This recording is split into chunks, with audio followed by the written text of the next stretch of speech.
Well, it's Wednesday, and you all know what that means. As you probably know, WWE Evolve features, of course, a gauntlet match between the wars of WWE ID and the PC. Now, for those who don't understand a little bit of this war, I'll explain it to you in context so you can understand. And then, of course, we move on to our final review, AEW with Holiday Bash, combining both Dynamite and Collision into a 3-hour show. So we're going to go through a lot of things, not to mention more of the Continental Classic, a very interesting 8-woman tag team match. We even have, of course, a contract signing for the AEW World Title, and everything else from A to Z. And then, as always, we'll wrap up our episode with some news updates to give you guys updates on what's been happening in the world of wrestling, such as what events the promotions are throwing out, who's booked, what matches are set, including developments that are happening in the world of wrestling as we speak. So, let's get ready for another episode of Deleted Wrestle Zone.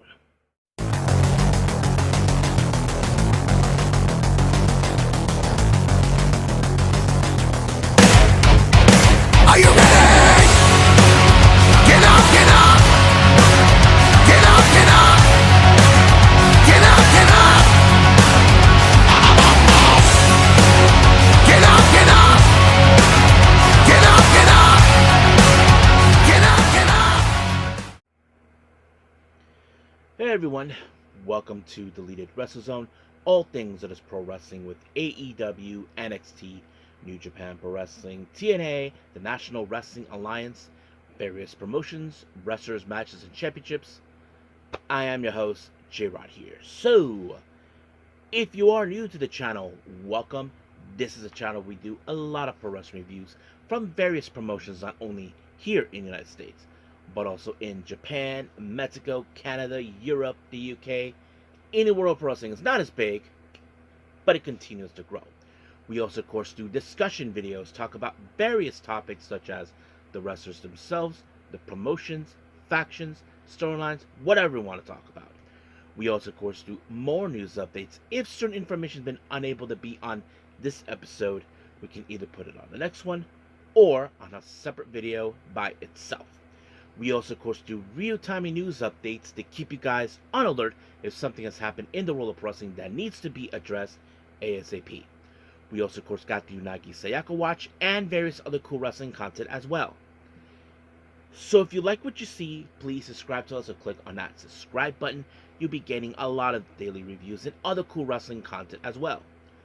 But if you like this episode, please give us a like on the like button or a nice comment in the description down below.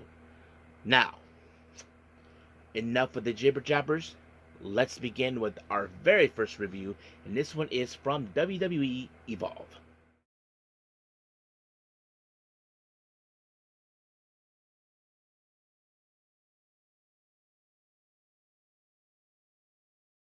Okay, first review is WWE Evolve. Now, we did open up with, of course, with the current Evolve Women's Champion, Kendall Gray, making her presence known, telling the entire fan base about how much she loves to grind. I mean, defending the title wherever she has to go. I mean, she not only defended in Evolve, but also in NXT and everything else. However, one particular person, as you know, is determined to win back that belt, and that is, of course, the first inaugural champion and the person that Kendall Gray defeated, and that's Callie Armstrong. Now, of course, Callie is impressed that she was able to defend the belt wherever she goes. And, of course, she wants to cash in her consensual rematch. Remember, if she lost the belt, she would have had an opportunity. But, however, someone had something else to say about that, and that is, of course, the person that attacked both of them, and that is, of course, PJ Vasa. Now, of course, obviously, Kendall Gray knows perfectly well she has a target in her back. And, of course, not only because Callie Armstrong is right behind her, so is PJ Vasa. So basically, we might see a bit of a three-way in some ways for this title. So we'll find out more if there's anything doing. Now, we did see Wendy Chu. As you all know, she is abandoning the, wicked, sleepy person and going back to a different type of look. She talks about, of course, Chantel Monroe, what she did to her, attacking her during her therapy session, but it seems that things are not over between them. And then, of course, Chantel Monroe did the same thing to her. So basically, they're going to go back and forth. We may see a rubber match or a bit of a rivalry. We don't know. So we'll stay close to that. Now, we did see Charlie Dempsey confront Timothy Thatcher in front of him, telling him to respond to his challenge. Now, Timothy has no intentions challenging him because in his mind, he believes that he's right now helping the newer generation of superstars, which is something he's doing. But of course, Charlie doesn't believe a word that he said, so he's demanding him that he wants to prove that he is who is the best technical wrestler. For Timothy, that's just like saying no one needs to prove anything. But of course, Charlie is the kind of hot-headed person who wants to prove otherwise. But we haven't heard anything yet, but we'll get to that at some point. Now, I also want to put on a note here. Wendy Chu was supposed to have a match against Chantel Monroe, but however, during the Gauntlet match, well, things were told that it was postponed until starting next year. So, bummer right there, but hopefully we'll get that done. Now, let's jump into our Gauntlet match between the Performance Center guys and the guys from WWE ID. If you guys don't know what exactly is going on here, let me explain a little bit of context for all of you. What's been going on is wrestlers like Keanu Carver, Proxy, and Riggins have a problem with wrestlers from the WWE ID prospect. For those who don't remember those guys, these are people who, of course, have high regards in pro wrestling and they feel like they are the ones getting on top. We have wrestlers like Sean Legacy, who's been defending. So is, of course, like including the Vanity Project were amongst them too. But however, due to the fact that guys like, of course, Keanu Carver, who believes these guys are taking their spots, so they feel like, sorry guys, you don't belong here. So we're being seeing a war between that. So let's begin with the first match of the Gauntlet. We have Aaron Rourke versus Keanu Carver. Now, Keanu Carver, as you know, has been very impressive so far, taking out anybody that stood in his way, and he was able to do so by defeating Aaron Rourke with that little move. I don't know what it was that he used, but that determined to take down, of course, someone from WWE ID. And then, of course, the next person to step up was Mike Cunningham. The result also went the same. However, of course, Sam Holloway showed up. He showed up as a sneak attack to Keanu Carver because apparently Sean Legacy duped everybody, believing he was involved. And I think that was a very solid move. And of course, Sam Holloway was able to defeat Brooks Jensen, and just like that, Sam Holloway was done. However, we did see Cappuccino Jones able to take on Brooks Jensen, and he defeated him with a roll-up. And then, of course, we did see a attack on the knee by Brooks Jensen to dismantle. But however, throughout the entire match, he faces against Preston Cole, and somehow he was able to survive it when he called the Capinator on him, and just like that remained. However, his next person is from LFG, of course. It is Cammy Hendricks, and just like that, Cammy was able to defeat Cappuccino Jones. What he uses called lights, camera, and action, and just like that. However, of course, the numbers are becoming dwindle, leading Marcus Mathers to try to defend WWE. Only Cammy and Hendricks and, of course, another person were supposed to be involved. But, however, things took a turn in some capacity. Cammy Hendricks once again applied the lights, camera, action. Even Riggins and Proxy tried to get themselves involved in this match, but Tate Wild told them, come on guys, we don't need this. But Riggins and Paisley doesn't care. They want to prove their point that the guys from PC are much stronger and more better than the guys from the WWE ID prospects. So, however, Hendricks picked up the win for his team, proving once again that the PC guys are more better than them. So we'll see what happens next week. As you probably know, whoever wins this match, Hendricks will get a shot of the WWE Evolve Championship. But however, the team will take control the entire day of Evolve. So we'll see how that rolls up from there. But as of right now, we're officially done with WWE Evolve. Let's move on to AEW Holiday Bash.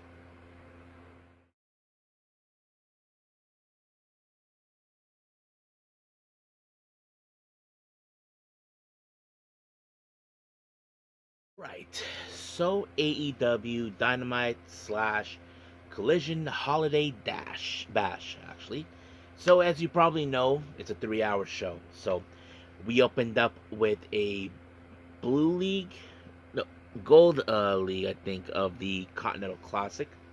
We have John Moxley versus Roderick Strong. Now, Roderick Strong, as you know, hasn't had the best luck winning the matches. But John Moxley, as you probably remember, he already lost 2 matches so far. One, of course, against Claudio Castagnoli. The other one is with Konosuke Takeshita, but he cannot afford to lose another match on this one. But of course, he has to do whatever it takes to pick up the win, even if he has to bring a little bit of violent effort to do so. And that's exactly what he did. He applied, of course, the Death Rider, or as we know it, the Paradigm Shift. And just like that, 1, 2, 3, he gained his next 3 points. Now, Eddie Kingston, of course, reflected the fact that he did not win the AEW World Title against Joe, but that does not mean it ends right there for him. So he will continue on the good fight no matter what. So we'll see what's next for him. And I think many of you are probably looking forward to that. So let's move on. Now, we do have the $1 million 6-man tag team match. We have Don Callis' family consisting of Konosuke Takeshita, Heiji Seto, and the Rainmaker Kaguchika Okada taking on the Elite. The Elite. That's right. The Elite, Kenny Omega, and the Young Bucks taking matters in their own hands. Now remember, of course, this is a war between, of course, the Elite against Don Callis ever since then. So that whole thing has been going on. But, of course, we have been seeing the tensions between Okada and Takeshita has not been resolved one way or the other. But unfortunately, Heiji Seto suffered the consequences when he ended up on the wrong side of the one-winged angel with the Young Bucks assist by Kenny Omega. And just like that, 1, 2, 3, it's over. But the Elite won $1 million. So that sets it up right there for everyone. Now, in the ring, we see Tony Schiavone calling out the participants for the AEW World Title contract signing. The Cowboy, Hangman Adam Page, Swerve Strickland, and of course the current champion Samoa Joe. However, unbeknownst to them, while they were saying things about them, of course, about each other, of course, we did see Hangman and say to Joe that he made an enemy out of him and Swerve after all this thing was done. But when things seems like it's calmed down, MJF came out of nowhere. Now, some of you may question why. If you guys remember, he won the Dynamite Dynamite Diamond Ring a few months back, and he hasn't cashed it in just yet. So basically, he decides to do so now. So now he feels like this was the right time because, of course, he had his fair issues with Hangman. Of course, he made comments about Swerve's past. Many of you may or may not remember he called Swerve's name that he used back in the Independence was Shane Strickland. And, of course, he made references to his career run in WWE. But, of course, MJF hasn't forgotten the one person that defeated him for the title, and that is, of course, Samoa Joe. Many of you may remember that. So that sets it up right there. So we'll see what happens. Now, Jet Speed decided to throw out a video promo. As you probably know, things are going well for them. Even though it was a pretty hard match, but they know this was something very special. They have to move on forward on their individual matches. So that's something that they're looking forward to it. So we'll see what happens until then. Now, we did see an 8-woman tag team match. We have the Problem, Marina Shafir, the Megasis, Megan Bayne, Athena, and Mercedes Moné taking on Timeless Love Bombs, Mina Shirakawa and Toni Storm, and the Babes of Wrath, Harley Cameron and Willow Nightingale. For of course, it's no secret that these ladies have issues with each other in many aspects. But however, this match ended in a surprising move where Athena applied an O-face onto Willow Nightingale, but it was Mercedes Moné who picked up the win by pinning Willow, and just like that, 1, 2, 3, it was over. So that's pretty much what happened. And of course, Willow cannot believe that she lost in this fashion. Now, our next match is part of the Continental Classic Gold League. We have, of course, the Bastard Pack taking on Kyle Fletcher. I have to say, this was a very brutal match, no matter what. And Pack is trying to prove how deadly he can be. Kyle Fletcher showing his killer instinct. I mean, they put everything they have on their arsenal to take each other out, but unfortunately, it was packed with the Black Arrow, and just like that, 1, 2, 3, it was done. Now, we did have, of course, and for the Dynamite portion is the Dynamite Diamond Ring. Now, for those who are not familiarized, this match will end with two competitors, and whoever walks out will receive the Diamond Ring and will challenge for the AEW World Title. And as you all know, MJF is that person currently who did that, but who will walk out. Now, we have wrestlers, of course, like the Demand, the Gates of Agony, and Ricochet. Brodito made the presence, Luchasaurus, and Max, and Anthony Bowens, various others. But in the end, it was in fact Bandito and Ricochet that are the last two. But the real question is who's going to walk out. We know Ricochet did stated that he wants to be the one to win this one. So we'll see where that leads us from there. Now, as we jumping into the Collision portion of the entire 3-hour episode, Jon Moxley, as you know, put out a promo, as you know, happy as a clam, knowing that he got the job done, but it's not over for him yet, so we'll see where that goes then. Our next match is the Blue League of the Continental Classic, Orange Cassidy versus Máscara Dorada. Now, of course, Máscara Dorada, we know his reputation as one of the most impressive luchadors coming out of Mexico. And of course, Orange Cassidy is a unique way. We know exactly what he's capable of. Now, we know he could have used any of his arsenal, such as, of course, the Orange Punch or Beach Break or whatever, but it was a crucifix that sealed the deal for him to gain 3 more points with a total of 6, leaving Máscara Dorada with 3. Now, Lex Lanier had an interview with Dina and Mercedes Moné, as you know, congratulating them on their win. But of course, she asked them if this is a measure of payback for losing at the tournament. Now, of course, Athena tried not to take this badly, but it was Mercedes. But however, Athena made it clear that this puts them in a perfect position to challenge for the AEW Women's World Tag Team belts at World's End. And officially, it was announced by Tony Khan that it's in fact going to happen. So, the tag team titles will be defended. Now, we did see Jamie Hayter taking on Isla Dawn. I thought the match was pretty good. I mean, two women from the same kind of circles they have run into.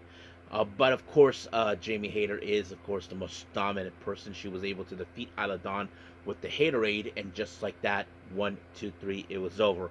But however, during the post-match, the Triangle of Madness, Tekla, Julia Hart, and Sky Blue tried to make a number out of Jamie Hayter, but Chris Statlander tried to take matters in her own hands, but unfortunately, she accidentally got misfired by Jamie Hayter, but we all know what that means in some capacity. Our next match, which is our main event on this one, is the AEW World Tag Team titles. The Bang Bang Gang, Ace Austin Gunn, and Juice Robinson take on FTR. Now, of course, we know that Weasel Stokely was determined to be there. We know that FTR will do whatever it takes to win. But luckily, Juice Robinson was able to divert the powder in the eyes things to that Weasel Stokely, and then was able to try to pick up the win. But however, it was unsuccessful because in the end, it was Dax who put Juice Robinson in a submission, and just like that, he tapped out. So basically, it was a disappointing loss for the Bang Bang Gang, but we'll see what happens down the road. So we're now officially done with AEW. Let's move on with our next and final thing, news updates.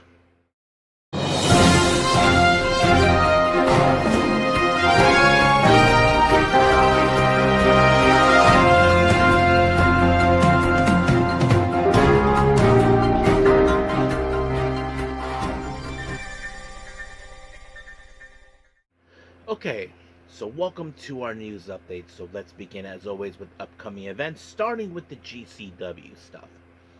Now, as you know, on the 18th of January in Wichita, Kansas for 2026, they have Crime Waves. It was announced that the GCW World Title will be defended. Atticus Cogar will defend the belt against Priscilla Kelly. So that's going to be a brutal match right there. And then, of course, they announced 2 new events for 2026. The first one is called the Coldest Winter for in LA. Of course, that sort of thing.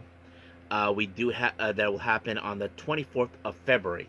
So keep your calendars. Anybody in the LA area, mark it on your calendars. And then later, of course, in In March, they will be making their way to Louisville, Kentucky for they said it couldn't be done. And that will happen on March 6th. Now, they haven't announced who will be participating, but as we get closer and closer, I'll let you guys know. Now, West Coast Pro has announced another event taking place on their upcoming event called Operation Starcola. That'll take place on the 4th of January, which is, of course, the same day as Wrestle Kingdom. A match has been announced. Adam Priest versus Lou Milones, I think that's the name. Pro Wrestling Evolution has announced on the 7th of January in 2026 in Shinkiba First Ring, Chi-Chi finally gets an opportunity for the Evolution Women's Strong Championship. Now remember, this was a belt that she could not win against Zones, and of course Michiko has nominated her as her challenger. So this is going to be a very interesting one. Hopefully I get the chance to see it. And then finally, of course, we had Jersey Championship Wrestling with Super Power Slam on the 1st of February. There's going to be a Super Slam Dream Match. Megan Bain, along with her real-life boyfriend Joey Janela, will take on Jet Speed. So that's going to be one hell of a fun match to enjoy. Now to some developments. Now recently there was an interesting interview coming from MVP. He was talking about the comparison between the two bosses. I'm talking about, of course, Triple H and Tony Khan. Now I know some people would say Tony Khan is a scumbag. Some people will say Triple H is also another scumbag. But the truth is, there's certain difference what MVP was looking upon with this whole matter. Now let me pull up what he actually said about it. Let's see. Here it is. So this is what he says.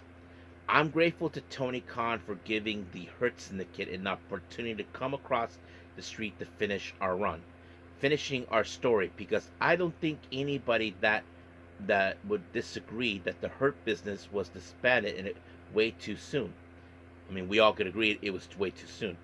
And we never were given the actual explanation why. I don't know what's the reason.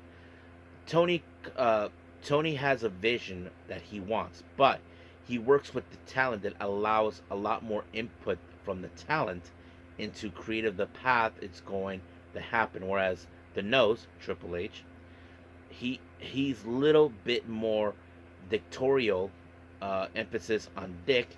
This is what we're gonna do. This is how it's gonna be. This is what I want. With Tony, he might say, "This is what I want," and you can say, "Okay, Tony, but what if we put this on it?" And Tony invites the input.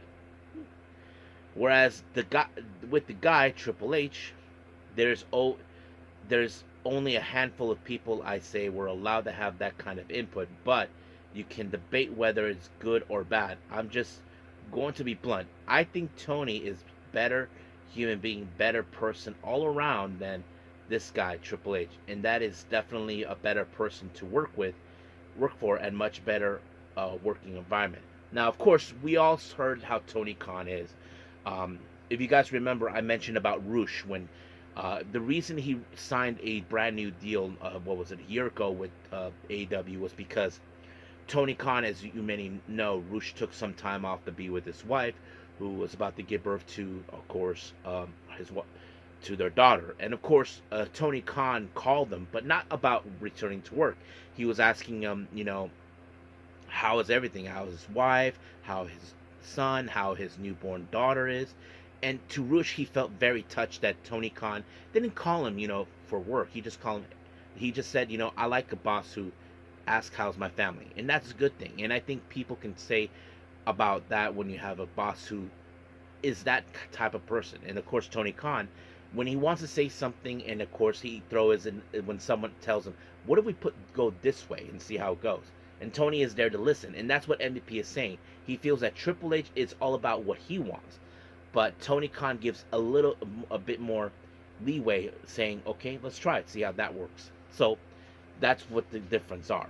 Now, MVP even talked about the time he could have won the TNA World Championship during his TNA run, and of course that's what it's because of the injury that prevented him, and that led to Bobby Lashley to win that title. And this is what he said: I appreciate the fact that a lot of people feel that I should have held a few world championships along my way in my career. But the one time I'm sure I was going to during my time at Impact. A week or two before, I was working on the independent scene show in the UK, and I blew out my knee. I was hobbling on the crutches, trying to see if I would heal in time enough. I don't know what the injury was because I didn't get an MRI, but I couldn't walk. And then a few weeks later, at the time, the management Impact asked me about my relationship with Bobby Lashley. That's my dude, man. How about would you feel if about us bringing in Lashley and doing an angle where you bring him in to wrestle in your place? And I was like, run it. That's my guy. And that's when we decided to do what we decided to do was I opted to step aside, and instead of me winning the title of us putting off waiting, I'll let Bobby come in and let bring Bobby in and let Bobby win the title, and then the time was me, Bobby, Kenny King, and I would do a whole angle, and this was our title. We won this world title. It was a really good story because I stepped into the side and put my ego aside for Bobby to have the title, and that relationship worked exceptionally well. And here are we a decade later still making money with that tandem. Yeah, so that's how it was. I mean, yeah, I understand that he couldn't get the title shot, but that's how it's going to be. Now, Kenoh has recently spoken about the winners of the Tokyo Sports Award being younger people. Now, for those who don't know Kenoh, who is a Japanese wrestler from Pro Wrestling No, he always have opinions about things. And he just talked about the recent wrestlers who won the Tokyo Sports Award at a young age. And this is what he said. I really think the era of the step forward, look at this. MVP, match of the year, best tag team. Look at this. How are they are? Kamikani, Ozawa, Kiyomiya, Yuto Ice, Oscar. How are they? They're all in their 20s, right? At last, the era has moved. That's what it is. At last, we have Tokyo Sports realized that it was all the old guys before. They just putting all the old guys and they created the breakthrough. Thank you, Kamikani. You really did a great job. So basically, he's praising the younger generation breaking through the barrier because it's true. Tokyo Sports always gives the awards to the older guys, the much experienced wrestlers. So it's understandable. Now, recently, as you probably know, there's been a lot of controversy regarding about John Cena, his loss towards Gunther in his last match, and Jeff Jarrett went on his podcast, of course, the world, my world, of course, and gave his little thoughts about the whole thing. And this is what he said: at the time honored tradition that is the biggest bunch of BS I've ever heard. It almost goes against the grain of every territory, and really even through Hulkamania days and the 90s. What will you do to a legend? You protect them. You make up for their shortcomings in the ring. You kind of respect and take care of the integrity of the business. The most important or value customers that paid on average is $850 for one guy. They weren't there to see anything other than John Cena's last match. When you have an entire arena chanting things that they are chanted, them saying, "Oh yeah, this is exact desired reaction." Maybe it's maybe that it's desired action going to, but time honored tradition BS. That's really silly. Why do I think it was the single dumbest finish? Because I think in direct slap in the face of our industry. Never give up. Do you know how impactful it is? I'm in the room full of bankers or TV executives, and I can look them in the face and non-wrestling fan and say, do you know who holds the record for the most Make-A-Wish visit in history of the organization? It's professional wrestler. Yes, it's John Cena. The whole mantra, hustle, loyalty, respect, never gave up, and you're gonna get this BS that we got to heat on a heel in time honored tradition. Conrad is the silliest, most ridiculous argument that people are throwing. Gunther, he got some heat. There's no doubt about it. But when Hunter came through the curtain and they booed the shit out of him, it almost is like if he's like he got the ref heat, and the ref heat don't draw money. It never will. Sure, Gunther's going to get some heat, but the real heat is out of the match. Gunther, yeah. So basically, that's what happened. He feels like we swaying away from this whole tradition, and I understand that. So, anyway, let's move on.